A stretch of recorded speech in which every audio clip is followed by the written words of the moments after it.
પોરબંદરના પત્રકારને રાજકોટ એસઓજી પોલીસે નકલી ચલણી નોટો સાથે ઝડપી પાડ્યો। Story report by Sandeep Chavda, Rajkot. તારીખ 30/6/2025 રોજ રાજકોટ શહેર એસઓજી ટીમને એક બાતમી મળે છે કે એક શખ્સ અમુક બનાવટી ચલણી નોટ વટાવવા આવવાનો છે, જેને આધારે રાજકોટ શહેર એસઓજી બ્રાન્ચ પીઆઈ અને એસએમ જાડેજાની ટીમ દ્વારા આ શખ્સ હિતેશ કનુભાઈ દાવડા, ઉંમર વર્ષ 61, જે પોરબંદરનો રહેવાસી છે, તેને પકડવામાં આવે છે અને આ શખ્સ પાસેથી રૂપિયા 100ના દરની 17 ચલણી નોટ પણ કબજે લેવામાં આવે છે।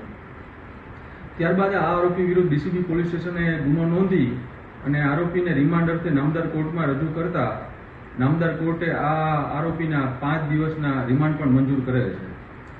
રિમાન્ડ દરમિયાન આ આરોપીએ કબૂલ કરેલ કે તે પોતાના પોરબંદરના ઘરે જ આ ચલણી નોટ પ્રિન્ટરમાં બનાવતો હતો, જે આધારે આ પોરબંદરના તેના આરોપીના ઘરે ઝડપી તપાસ કરતા ત્યાંથી પ્રિન્ટર, કટર તેમજ અસલ ચલણી નોટ જેમાંથી તે આ બનાવટી ચલણી નોટ બનાવતો હતો તે પણ કબજે કરવામાં આવેલ છે। કેટલા વર્ષથી આ કરતો હતો?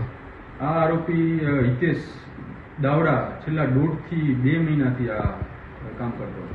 સાહેબ, અન્ય કઈ વસ્તુઓનો ઉપયોગ કઈ કરતો હતો, કઈ જગ્યાએ વટાવતો હતો, કઈ જગ્યાએ? આ હાઈ ડેફિનેશન પ્રિન્ટર અને કટર ની મદદથી આ બનાવટી ચલણી નોટ બનાવતો હતો અને તેને રાજકોટમાં આ પહેલી વાર આવીને વટાવવામાં આવ્યો। ત્યારે એની પહેલા એને પોરબંદર પણ અમુક જગ્યાએ આ બનાવટી ચલણી નોટ એને વટાવેલ હતી। આની સાથે કોઈ અન્ય જોડાયેલ વ્યક્તિ સર? એ હજી વધુ તપાસ તજવીજ ચાલુમાં છે। માં motor driving, safe and sure driving.